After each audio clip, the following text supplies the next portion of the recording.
tardes a todos. Es un gran honor para mí estar con nuestro amigo Héctor Bonilla. Héctor, ¿cómo estás? Muy buenas tardes. Gracias por aceptar la entrevista. Recuerdo que cuando nos conocimos, Héctor, me comentaste sobre algo increíble que ha sido borrado prácticamente de los anales de la historia y que tal vez hasta los gobiernos lo han querido borrar, que es sobre la fundación de la Escuela Rural de Ayotzinapa. Tal vez los que escuchan se preguntarán qué tiene que ver Héctor Bonilla, ¿no? el gran actor, con la Escuela Normal de Ayotzinapa. Pero te dejo el micrófono, Héctor, ¿nos puedes explicar? Antes de hablar del hecho en sí, te platico de quién era mi padre. Claro. Mi padre fue uno de los 12 hijos de un zapatero remendón en Tetela de Ocampo, Puebla.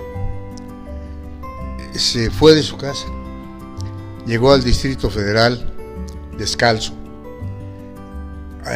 a continuar sus estudios y hizo 3 carreras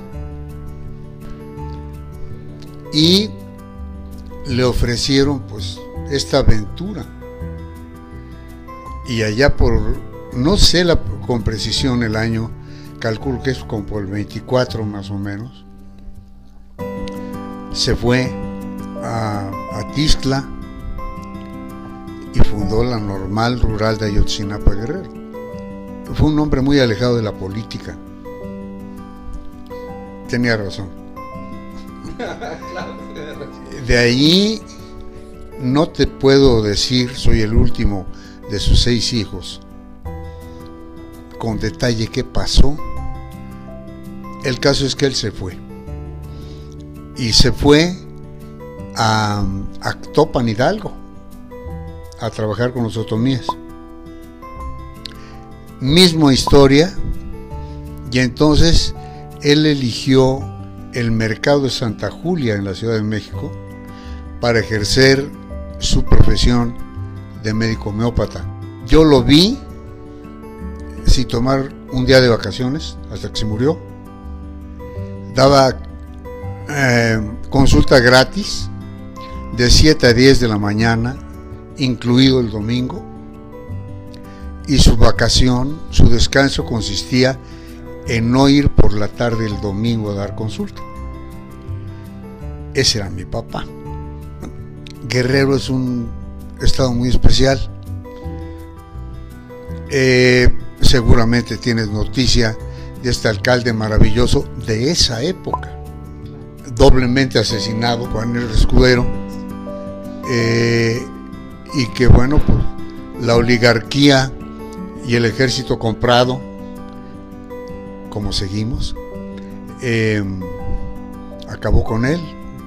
Y patética, lamentablemente, México no sabe de la historia de Escudero. Mi padre se fue para allá. Habían nacido mis 2 primeras hermanas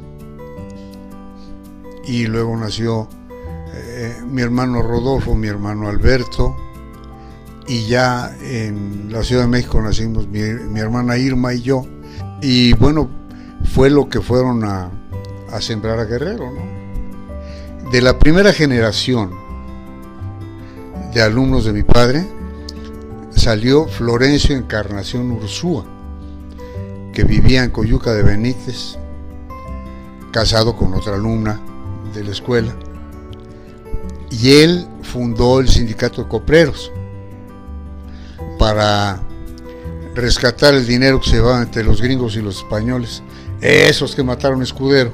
Exacto. Y bueno, pues gente de primera, ¿no? Los maestros, incluyendo estoy seguramente a tu señor padre Rodolfo, ¿no?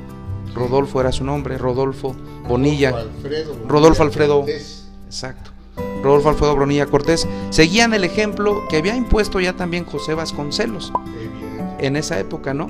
Que en esa época José Vasconcelos tiene la gran visión de hacer una cultura masificada, y más que cultura masificada, que los mexicanos aprendan a leer y escribir en forma masiva. Entonces, que con ese mandato, ¿no? Con ese ejemplo de José Vasconcelos, tu padre pues inicia todo esto, un gran legado en Ayotzinapa. En 1926 empezó a funcionar. Me tuve que meter a los archivos, ¿no? Cuando descubro tu señor padre Rodolfo Bonilla gestiona con el alcalde de aquel entonces, con el alcalde de Tixtla, se ponen a investigar, solamente daban clases los fines de semana, en lo que se instauraba y se ponían de acuerdo, y es así como empieza la escuela, ¿sí? Con el maestro Rodolfo Bonilla, y es después, en 1933, cuando se inicia o se funda, ¿sí? Y ya queda a cargo oficialmente, y queda a cargo del profesor Isidro Burgos, exactamente. ¿Tú cómo ves actualmente el país, Héctor? Yo creo que es definitivo que hay que empoderar a la sociedad civil. Tenemos una corrupción que está tocando límites arriba, pero el grave problema es que no es privativo de los mexicanos, es un fenómeno mundial. Vemos casos dolorosísimos de que de pronto la izquierda se corrompe también, y que política ya quiere decir negocio automáticamente. De aquella medianía que preconizaba Juárez, no queda nada, ¿no?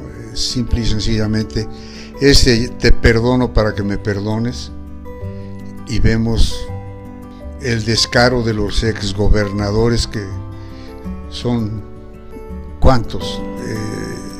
¿Y cuál es el resultado?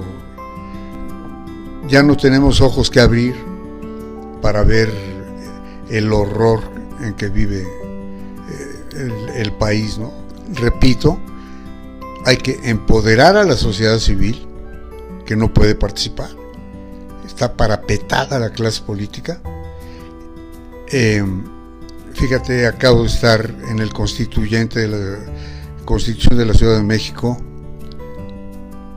trabajando desde junio hasta el 15 de septiembre, en que nos reunimos con los demás partidos, y de ahí hasta el 31 de enero. Y en cuanto se dieron cuenta en la Suprema Corte de Justicia, en Presidencia, en las altas cúpulas, de que podía abrirse un hueco para la sociedad civil, se echaron encima y rechazaron todo, ¿no? Ese es el problema grave en el que estamos metidos ahora.